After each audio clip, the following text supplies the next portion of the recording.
Personal na nagtungo si Pangulong Ferdinand R. Marcos Jr. sa lalawigan ng Camarines Sur at nabahagi ng tulong doon. Kinumusta rin ng Pangulo ang kalagayan ng mga residenteng apektado ng bagyo. Narito po ang ulat. Personal na binisita ni Pangulong Ferdinand R. Marcos Jr. ang lalawigan ng Camarines Sur na isa sa naapektuhan ng severe tropical storm Christine.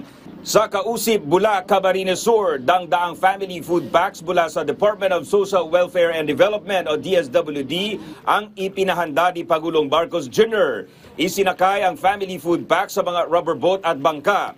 Dadalhin ito sa mga lugar na hirap pa rin mahatiran ng tulong dahil lubog sa baha ang Kausip staging area. Malaking bahagi rin ng palayan sa lugar ang nalubog sa baha. Nagkaroon naman ng situation briefing si Camarines Sur Governor Luigi Villafuerte kay Pangulong Marcos Jr. Dito iniulat niya na ang pinakakailangan nila ngayon ay ang malinis na inuming tubig, mga gamot tulad ng doxycycline at sapat na supply ng langis. Dumalo rin sa briefing ang ilang miyembro ng gabinete at ilang opisyal ng Camarines Sur.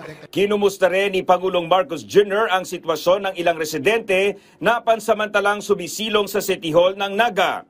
Tiniyak niya ang pag-agapay ng pamahalaan sa mga kababayan natin na apektado ng kalamidad.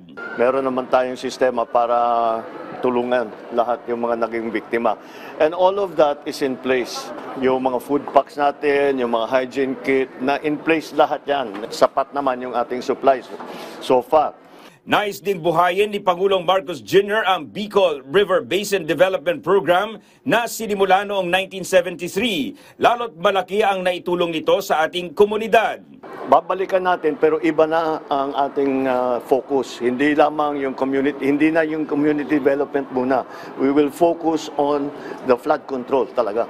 Inatasan na rin ni Pangulong Marcos Jr. ang Department of Public Works and Highways na tingnan ang ginagawang pag-aaral kasama ang Korean Exim Bank para sa Large Flood Control Project.